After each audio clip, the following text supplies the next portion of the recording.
Parce que quelle est la technique terroriste? Ils viennent d'abord avec la barbe et le Coran. Chez nous, ça fait sage. Mais derrière, personne ne le sait. D'autre part, l'une des armes essentielles, c'est d'abord l'humanitaire. Au secours des familles pauvres, au secours du démuni, au secours du malade. Et donc, c'est une approche qui est très populaire et qui va rapidement et qui peut être à la limite même accueillie par les populations qui sont nécessiteuses, pauvres.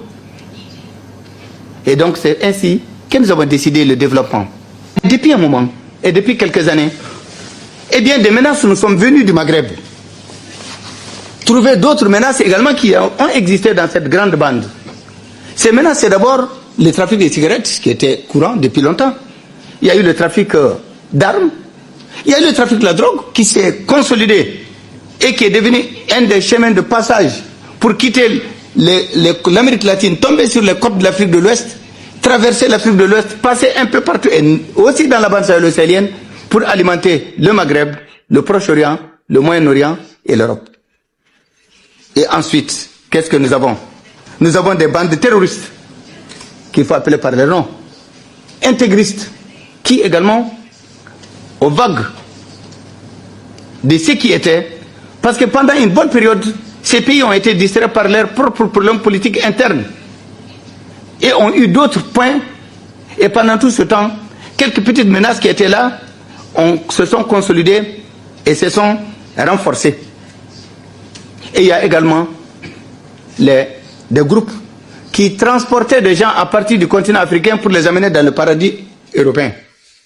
Donc les passeurs aussi est une menace qu'il faut y ajouter.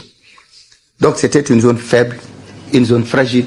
Ces gens se caractérisaient par l'attaque de nos armées de temps en temps, mais surtout par l'enlèvement d'otages. Pourquoi les otages? C'est essentiellement pour la rançon, qui les permettait de payer des complicités, de payer des armes, de se renforcer, de s'organiser. Alors, pendant un bon moment, nous ne sommes pas compris, les pays de la sous-région, sur la dynamique qu'il faut engager. Chacun et tout le monde, certains pensaient qu'il était bon que chaque pays fasse la police, fasse la police chez lui. Et que chacune de nos armées combatte cet intégrisme, ces menaces, essentiellement ce terrorisme, celui. Mais ce terrorisme vient d'ailleurs. Je prends par exemple le cas du Mali. Nous avons connu l'islam au 9e siècle. C'est un islam tolérant, solidaire, pacifique, qui ne tue pas, au contraire, qui aide à vivre. Mais nous venons de tomber dans un fondamentalisme aveugle, qui n'a pas d'amis, qui n'a rien du tout, qui ne comprend absolument rien, et qui est de notre âge, qui tue, qui pille, qui enlève de cet âge, qui exige, qui n'a pas de limites. Mais nous n'avons jamais vu ça. Nous-mêmes, pays du Sud, qui ont vu des gens venir un peu du Nord pour venir s'investir dans la bande sahélienne, nous sommes en même temps victimes et otages, parce que nous n'avons absolument rien à voir avec cette affaire. Et nous n'avons jamais demandé et ils n'ont pas reçu de visa pour être là. Bien au contraire. Mais le Mali, dans sa réflexion, nous avons combattu. Mais nous nous sommes rendus compte que ce sont des menaces transfrontalières. Aucune menace n'est née à l'intérieur de la bande. Toutes les menaces sont venues d'ailleurs. Et elles passent d'un pays à un autre pays. Étant donné qu'il y a des menaces transfrontalières, nous nous sommes dit, attendez, la solution n'est pas nationale, mais la solution est transfrontalière.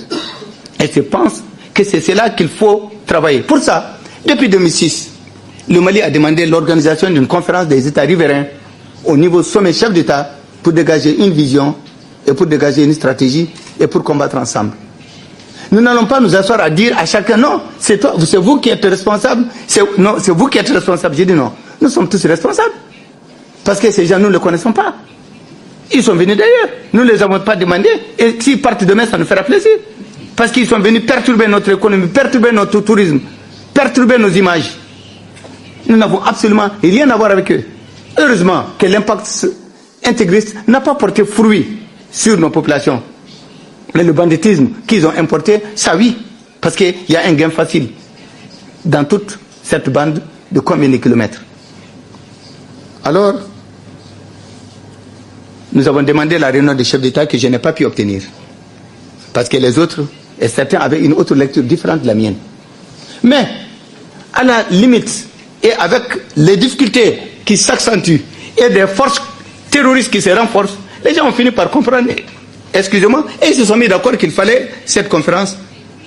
Mais avant la conférence, grâce au talent de mon ministre des Affaires étrangères, que je viens de nommer, a décidé avec moi de bâtir une stratégie. Allons-y voir les autres et mettons les conclusions de la conférence sans que la conférence ait lieu. C'est ainsi que nous avons dégagé une vision commune par les ministres des Affaires étrangères qui se sont réunis. C'est ainsi que nous nous sommes portés à Alger. Nous avons rencontré nos partenaires. C'est ainsi que nous avons mis un état-major, un comité des chefs d'état-major, un état-major intégré, nos 4 armées, Mauritanie, Mali, Niger et Algérie, que nous avons mis à Tamaracet. Et cet état-major devait réfléchir, planifier et organiser un combat commun et une bataille commune contre eux, pour permettre de les couper des bases logistiques et leur permettre également de ne pas passer d'une frontière à une autre facilement. Mais pour cela, il faut occuper une zone extrêmement grande pour 650 000 km², et lorsque vous ajoutez le périmètre des autres. Et pour ce qui concerne les frontières, nous avons 2200 km de frontières avec la Mauritanie, 1850 km de frontières avec l'Algérie, 600 km de frontières avec le Niger. Mais nous n'allons pas avoir l'ambition de dire au monde que nous avons une armée pour quadriller tout ça. Les étendues sont énormes. Donc nous avons dit qu'il faut tous ensemble pour que nous puissions maîtriser. Cela est accepté maintenant. Une stratégie a été battue. Il y a moins de 3, 4, 5 mois, si on me demandait quel était le problème, j'ai dit le problème c'était un déficit de coopération sous-régionale. Il se comble, mais nous ne sommes pas rentrés dans la phase active. Et je pense qu'il vaut mieux qu'on le fasse le plus tôt. Et c'est là extrêmement important pour cette sous-région. Depuis maintenant et tout de suite. Alors le Mali, après avoir expérimenté, combattu, perdu des hommes, nous avons réfléchi pour déjà dégager une vision nationale. Nous avons dégagé ce qu'on a appelé un programme spécial pour la paix et le développement et de la gouvernance dans les régions nord du Mali. Nous avons pris 2 éléments essentiels parmi d'autres. La première, c'est quoi? Les gens sont là-dedans parce que nous ne sommes pas. Nous ne pouvons pas être partout parce que le terrain est immense. Mais qu'est-ce qu'il faudra-t-il faire alors? Il faut occuper l'espace. Il faut remilitariser, sinon militariser la bande sahélo-sahélienne. Avec toutes nos armées, avec tous les moyens. Il faut sécuriser la bande sahélo-sahélienne. Il ne suffit pas de sécuriser son pays seul. Il faut qu'on sécurise tous, nos pays tous ensemble. Et le deuxième point que le Mali a souhaité, c'est que le terrorisme pousse sur un terrain fertile. C'est le terrain de la pauvreté et la précarité. Tant qu'il y a ce terrain, il est facile de donner une idéologie, il est facile de tromper, il est facile également d'inculquer l'intégrisme chez un homme ou une femme. Donc nous avons décidé de protéger aussi nos populations. Que faire? Il faut répondre aux besoins essentiels des populations. C'est là que nous avons dégagé un programme de développement. Donc notre binôme, c'est sécurité, défense et développement. Développement, c'est quoi? C'est répondre à ce dont les populations ont besoin.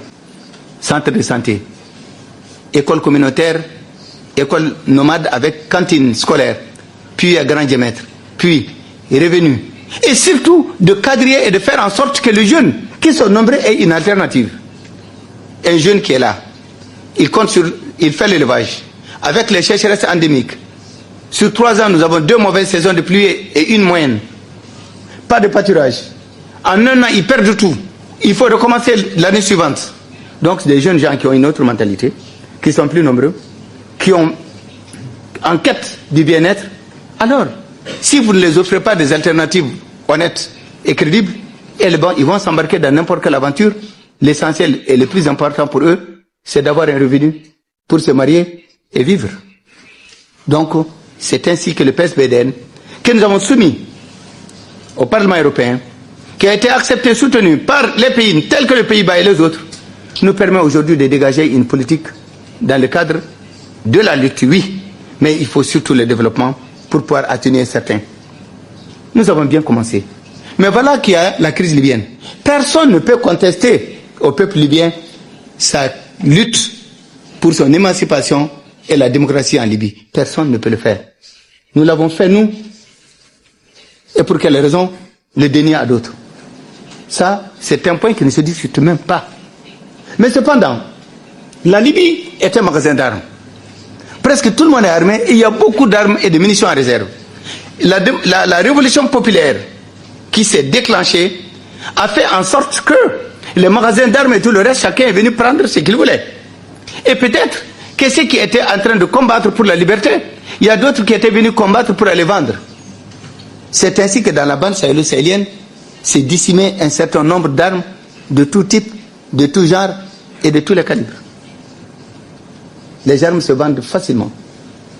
Certainement, à un moment, c'est l'un des magasins d'armes les moins chers au monde.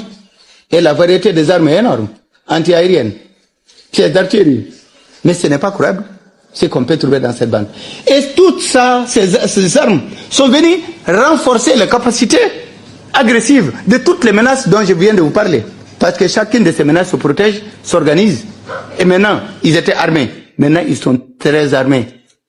Parce que les gens sont venus avec les armes, sont venus avec les munitions et sont venus avec beaucoup de véhicules volés. Et cela a renforcé les capacités de ceux qui étaient déjà là, qui déjà donnaient des peines à nos pays. Mais maintenant, il va falloir se battre pas à pas, parce qu'ils sont bien armés et ils sont bien équipés. Alors, comme si cela ne suffisait pas, nous vivons les effets collatéraux de la guerre de Libye. Je répète que je suis pour le printemps arabe. Mais par contre, il y a un hiver qui s'est créé chez nous. Nettement plus rude que dans le très très grand nord. Et si les autres font printemps pour avoir la démocratie, nous sommes démocrates déjà depuis 20 ans. Mais nous n'avons pas de leçons à recevoir. Mais cependant, nous ne pouvons pas accepter de recommencer. Nous allons recommencer quoi? Mais voilà maintenant que dans l'armée de Kadhafi, il y avait des brigades spéciales très entraînées et c'était les mieux équipées que l'armée libyenne. Parmi ces brigades, il y a une brigade qui était commandée par un de ses fils, Kamis. Cette brigade était composée de la tribu de Kadhafi et de certaines tribus du nord, et notamment certaines tribus Touareg. Et ces tribus Touareg, une partie se trouve au Niger, en Algérie, en Libye, et une partie au Mali aussi. Maintenant, avec la défaite et la débandade, les gens sont partis avec les armes anti-aériennes. Des armes individuelles, collectives, lourdes, légères, toutes sortes d'armes et de munitions. Et ces armées sont venues. Il y avait déjà les armes depuis 6 mois. Maintenant, ce sont des armées entières qui sont venues investir la bande sahélo-sahélienne, qui changent complètement les rapports de force, qui font naître de nouvelles ambitions, ou bien qui font renaître des anciennes ambitions. Nous avons dit à la communauté internationale, la guerre en Libye, elle est terminée. La Libye est sur un pas démocratique que nous lui souhaitons beaucoup de réussite. Mais cependant, on a ouvert quelque chose de grave. Parce que demain, ça risque d'être nos pays. Les pays riverains du Sahel, qui vont avoir également des guerres, avec toutes ces armées, avec toutes ces armes. Nous avons dit à la communauté internationale, vous êtes forts à faire des résolutions, mais faites une résolution pour condamner quand même. Des gens prennent des armes ailleurs, ils viennent s'installer dans des pays, et ils se préparent à faire la guerre, peut-être, contre nous. Et personne ne dit rien. Mais s'ils sont là, ce n'est pas notre faute. Ils n'ont pas été invités. Ils ne sont pas maliens. Ils sont libyens. Certains ont servi dans l'armée libyenne pendant 30 ans, pendant 35 ans. Certains sont venus nous dire, nous sommes d'origine malienne parce que nos parents et autres sont maliens. Nous sommes d'origine malienne parce que les tribus auxquelles nous appartiennent sont maliens. Mais nous sommes libyens. Parce que nous travaillons en Libye. Nous sommes venus chercher l'hospitalité. Nous les avons reçus et installés. Mais d'autres sont venus, nous ont dit clairement que nous voulons changer le monde. J'ai dit dans ce cas, il fallait rester en Libye et participer au changement. Nous, on ne vous a absolument rien demandé. Donc voilà la situation extrêmement sérieuse et grave auquel nous sommes confrontés.